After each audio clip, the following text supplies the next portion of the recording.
हर हर महादेव। यस्य सर्वे समारंभा यस्य सर्वे समारंभाः काम संकल्प वर्जिताः काम संकल्प वर्जिताः ज्ञान अग्नि दग्ध कर्माणम् ज्ञान अग्नि दग्ध कर्माणम् तमाहु पंडितं बुधा तमाहु पंडितं बुधा।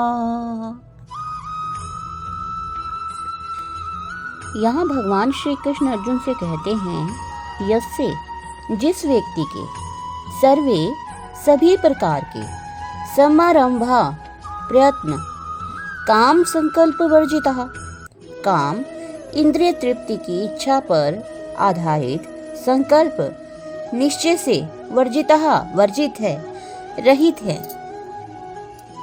ऐसे व्यक्ति के कर्मानम कर्म ज्ञान रूपी अग्नि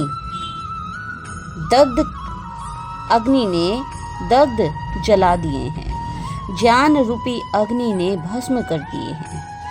तम उसे ही पंडितम बुधा ज्ञानियों ने पंडितम बुद्धिमान कहा है।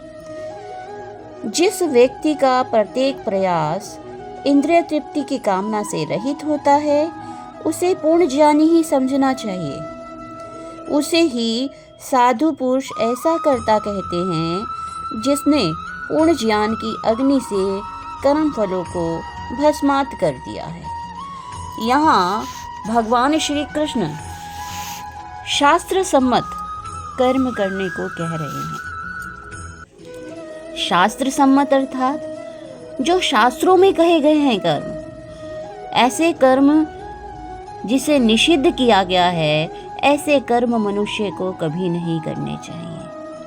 मनुष्य को निस्वार्थ भाव से कर्म करने चाहिए, फल की इच्छा से रहित होकर कर्म करने चाहिए, कृष्ण भावना भावित होकर कर्म करने चाहिए, क्योंकि ऐसे कर्म ही मनुष्य के फलों को भस्म कर सकते हैं, मनुष्य के कर्मों के फलों को भस्म कर सकते हैं, मनुष्य को सद्गति दे सकते हैं। केवल पूर्ण ज्ञानी ही वास्तव में कृष्ण भावना भावित व्यक्ति के कार्यकलापों को समझ सकता है। ऐसे व्यक्ति में इंद्रिय तृप्ति की प्रवृत्ति का अभाव तो रहता ही है। उसे ऐसा समझा जाता है जैसे वह भगवान के नित्य दास के रूप में स्वाभाविक रूप से पूर्ण ज्ञानी है, जिसके द्वारा उसने अपने सारे कर्म फलों को भस्म कर दिया है। जिसने पूर्ण ज्ञान प्राप्त कर लिया है, वह तो सचमुच विद्वान ही है। भगवान की नित्य दासता के इस ज्ञान के विकास की तुलना तो उस अग्नि से की गई है, वह अग्नि जो एक बार ही प्रज्वलित हो जाने पर कर्म के सारे फलों को भस्म कर देती है।